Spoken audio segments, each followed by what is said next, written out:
সহিহ বুখারী 7 নম্বর হাদিস এবং সহিহ মুসলিমের 21 নম্বর হাদিসের মধ্যে হাদিসটি উদ্ধৃত।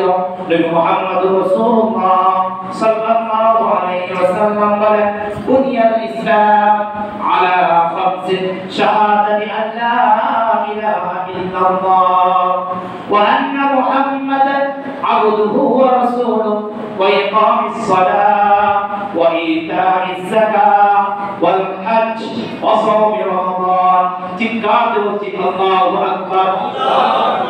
অপর যে হাদিসটা আমি আলোচনা করলাম, এই হাদিসের মধ্যে হজ হচ্ছে 4 নম্বর ইসলামের রুকন, 4 নম্বর ইসলামের খুঁটি, এবং অন্যান্য হাদিসের মধ্যে এই হজকে 5ম নম্বর খুঁটি বলা হয়েছে। অর্থাৎ 5ম নম্বর খুঁটি হোক অথবা 4র্থ নম্বর খুঁটি হোক, ইসলামের যে 5টি রুকন রয়েছে, ইসলামের যে 5টি খুঁটি রয়েছে, দা 5 পিলার অফ ইসলাম, ইসলামের যে 5টি খুঁটি রয়েছে তার মধ্যে অন্যতম খুঁটির নাম হচ্ছে হজ। চিৎকার দিয়ে সুবহানাল্লাহ। রমাদানুল কারীমের সিয়াম যেরকম আদায় করা আপনার উপরে ফরজ, লা ইলাহা ইল্লাল্লাহ মুহাম্মাদুর রাসূলুল্লাহ সাল্লাল্লাহু আলাইহি ওয়াসাল্লাম কে ঘোষণা দেওয়া যেরকম আপনার উপরে ফরজ।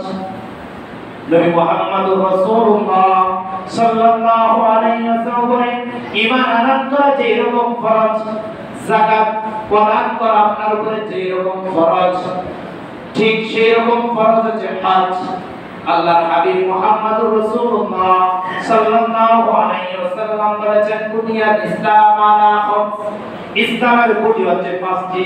আলোচনা যদি বুঝে থাকেন উচ্চ আওয়াজে সকলে জবাব দেন, ইসলামের খুঁটি কয়টি? 5টি। আওয়াজ করে কথা বলেন, ইসলামের খুঁটি কয়টি? 5টি। তার মধ্যে অন্যতম হচ্ছে হজ, অন্যতম হচ্ছে হজ। হজ হচ্ছে ইসলামের অন্যতম খুঁটি। আজকে আমরা যে বিষয় নিয়ে আলোচনা করব সেটা হচ্ছে হজ। আল্লাহ তাআলা হজকে ফরজ করে দিয়েছেন। চিৎকার দিয়ে বলছি সুবহানাল্লাহ। আল্লাহ তাআলা হজকে কি করেছেন? আওয়াজ করে কথা বলি, হজকে কি করেছেন?